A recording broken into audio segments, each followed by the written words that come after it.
कल से social media पर एक साध्वी की वेशभूषा में एक लड़की खूब अधिक वायरल हुई। नाम हर्षा रिछारिया। कल महाकुंभ का पहला शाही स्नान था और इसी बीच निरंजनी अखाड़ा की एक साध्वी की वेशभूषा में हर्षा रिछारिया अचानक से सुर्खियों में आई। जब कैमरा उनके ऊपर फोकस हुआ तो हर्षा रिछारिया ने कहा कि आप जो देख रहे हैं, आप जो सोच रहे हैं, वो सब कुछ मैं पहले कर चुकी हूँ और 2 साल से साध्वी की वेशभूषा में आ गई और मैं निरंजनी अखाड़ा से जुड़ी हुई हूँ। आचार्य महामंडलेश्वर स्वामी कैलाशनंद गिरी जी महाराज हमारे कह सकते हैं कि गुरु। जिसके बाद एक महिला पत्रकार उनसे सवाल करती है कि आप इतनी सुंदर हैं, आप और कहीं क्यों ट्राई नहीं करती। तो उन्होंने कहा कि आप जो सोच रही हैं, कहना चाह रही हैं, मैं वो सब कुछ पहले कर चुकी हूँ। तो मैं देख रही हूँ आप इतनी सुंदर हैं, तो कभी ऐसा मन नहीं करा साध्वी जीवन छोड़ के? मुझे जो करना था वो छोड़ के मैंने ये वेश धारण किया है। कल तक जब ये खबर सुर्खियों में आई तो इंस्टाग्राम पे इनके करीब 7.5 लाख फॉलोअर थे। आश्चर्य की बात, एक दिन के भीतर ही 1.3 मिलियन इंस्टाग्राम पे इनके फॉलोअर हो चुके हैं। लगातार लोग उनकी वीडियो को खूब अधिक देख रहे हैं, शेयर कर रहे हैं और ट्विटर पे तो कह सकते हैं कि एक क्रांति है, क्रांति कहें या फिर एक टॉपिक मिल गया है लोगों को कि हर्षा के बारे में जिक्र किया जाए, चर्चा किया जाए।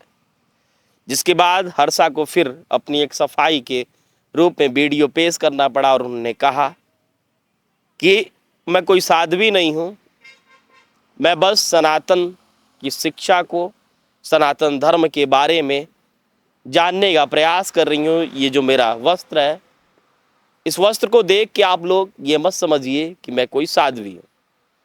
हाँ, मैं एक अखाड़े से जुड़ी हुई हूँ और हमारा प्रयास है कि आगे चल के मैं साध्वी बनूंगी। चूंकि ये बहस का मुद्दा है और ट्विटर पे लगातार लोग हर्षा की पुरानी पुरानी वीडियो निकाल रहे हैं जो उनके इंस्टाग्राम के अकाउंट पर डाले गए हैं और बाकायदा लोग ट्रोल करने का प्रयास भी कर रहे हैं, जिसमें से 2 विचार काफ़ी प्रमुख रूप से सामने आ रहे हैं। कुछ लोगों का ये कहना है कि ठीक है, हर्षा जैसी भी हो, जो भी किया उन्होंने, लेकिन फ़िलहाल के दौर में, फ़िलहाल के समय में वो अपने धर्म को लेके सजग हैं और सनातन धर्म को कहीं ना कहीं उसकी जो संस्कृति है, सभ्यता है, उसको लोगों तक पहुंचाने का काम कर रही हैं। जबकि कुछ यूजरों का ये कहना है कि हर्षा जो है वो ढोंग का चोला ओढ़े हुई हैं और महाकुंभ में आकर्षण का केंद्र बन गई हैं। कुछ का ये भी कहना है कि हर्षा जो है ठीक है, जो भी करें, लेकिन उन्होंने ये क्यों कहा कि 2 साल से उन्होंने अपनी पुरानी जिंदगी को छोड़ के साध्वी की वेशभूषा में रहना सीख लिया है। क्योंकि दिसंबर के महीने में बैंकॉक में इनका एक इवेंट था और उसकी एक पोस्टर भी बाकायदा इनके इंस्टाग्राम के अकाउंट पे पड़ा हुआ था। जिसके बाद से ही वो भी लोगों ने कहा कि जब 2 साल पहले इन्होंने अपनी पुरानी ज़िंदगी को छोड़ दिया है तो फिर ये क्या है। ये बाकायदा इवेंट करने जाती हैं, होस्ट करती हैं और सोशल मीडिया पर खूब अधिक वीडियो बनाती हैं। इसका क्या मतलब है? कहीं ना कहीं आकर्षण के लिए, लोगों का ध्यान केंद्रित करने के लिए इन्होंने महाकुंभ को चुना है और महाकुंभ को चुनने के बाद अब ये सुर्खियों में है। महाकुंभ अपने आप में एक गौरव का क्षण है, गौरव का पल है। महीने तक चलने वाला ये शाही स्नानों के बीच का समय जो है, हर भारतीयों को, खास करके सनातन धर्म के प्रेमियों की इच्छा है कि इस बार महाकुंभ में जाएं और जो अमृत की बूंदें हैं उससे अपने आप को उसका रसपान करें, उसमें स्नान करें। चूँकि 144 साल के बाद इस बार का जो कुंभ है, 144 साल के बाद ऐसा संयोग बना है कि जिसमें देवता भी माँ गंगा और संगम में स्नान करने आएंगे तो ऐसे में हर एक सनातन प्रेमियों का, हर एक भारतीय का, और खास करके विदेशी सैलानी भी खूब अधिक इस महाकुंभ में आकर अपने आप को कहीं ना कहीं अमृत का रसपान करने के लिए, अमृत का स्नान करने के लिए अपने आप को सौभाग्यशाली मान रहे हैं और आ भी रहे हैं। काफ़ी अधिक भीड़ आपको प्रयागराज में जाएंगे, खास करके महाकुंभ का मेला क्षेत्र जो है, तो आपको दिख जाएगा किस तरीके से देश के साथ साथ विदेशियों का भी वहाँ पे जमावड़ा लगा हुआ है। ऐसे में हर्षा का अचानक से वायरल हो जाना और रातों रात लाखों फॉलोवर का बढ़ जाना एक तो बात तय करता है कि हो ना हो शाही स्नान के पहले दिन ही हर्षा को जो पब्लिसिटी चाहिए थी वो तो मिल चुकी है। वो उनका व्यक्तिगत और निजी मामला है कि वो अपने जीवन में क्या करती हैं, वो आगे क्या करेंगी, अब तक क्या करते आई हैं। अगर किसी अखाड़े ने उनको अपनी शिष्या बनाया है, किसी गुरु ने अपनी उनको शिष्या बनाया है, तो स्वाभाविक सी बात है कि वो उसकी जवाबदेही है।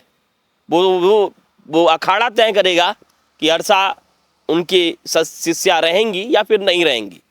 लेकिन अब ये विवादों का मुद्दा रहेगा, तब तक रहेगा जब तक हर्षा की वीडियो तमाम चैनलों पर, उनके इंटरव्यू और उनकी कुछ कह सकते हैं कि जो भी उनकी गतिविधियों की वीडियो लगातार जो वायरल होती रहेंगी, तब तक हर्षा चर्चा में बनी रहेंगी। बात करें महाकुंभ की, तो महाकुंभ में ऐसे बहुत से साधु संत हैं जो लगातार सुर्खियों में है, चर्चा में है। कल एक आईआईटी बॉम्बे से स्पेस इंजीनियरिंग में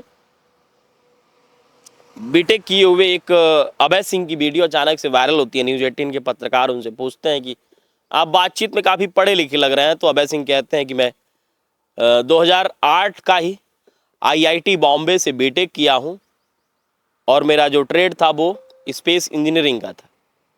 तो ऐसे में तमाम ऐसे साधु महात्मा भी हैं जो अभी भी कहीं ना कहीं जो उनकी पुरानी जिंदगी थी वो काफ़ी शिक्षित सभ्य समाज, और हो ना हो जो जीवन में इंसान का जीवन का लक्ष्य होता है, अंतिम उद्देश्य होता है, वो ये होता है कि हम अपने आप को स्थापित करें।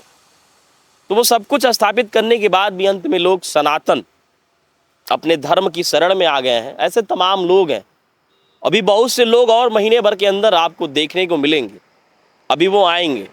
तो ऐसे में हर्षा ये एक ऐसी मुद्दा नहीं है, हर्षा ही कोई ऐसा विषय नहीं है कि जिसको लोग दिखाएं, लोग सुने।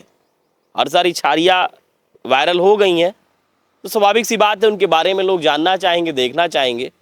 हमारा कोई मंतव्य नहीं था कि हर्षा के बारे में कोई जानकारी दी जाए, कोई वीडियो बनाई जाए। चूँकि ट्रेंड कर रहा है टॉपिक, सोशल मीडिया पर लगातार वीडियो जो है वायरल हो रही हैं कि हर्षा रिछारिया के बारे में लोग जानना चाह रहे हैं। ऐसे में हर्षा रिछारिया का जो व्यक्तिगत जीवन है, उनकी जो उम्र है वो 30 साल करीब बताई जा रही है। उन्होंने खुद ही इंटरव्यू में बताया, एक छोटी सी क्लिप वायरल हुई थी कि मेरी जो उम्र है वो 30 साल है और 2 साल से मैं जो है निरंजनी अखाड़ा के साथ जुड़ी हुई हूँ और हम गुरु से है दीक्षित हूँ, शिक्षा ली हुई हूँ, मैं उनकी शिष्या हूँ। हाँ, लेकिन मैं कोई साध्वी नहीं हूँ। साध्वी का मतलब ये होता है कि जो सांसारिक मोह माया अपना परिवार है उसको छोड़ देना।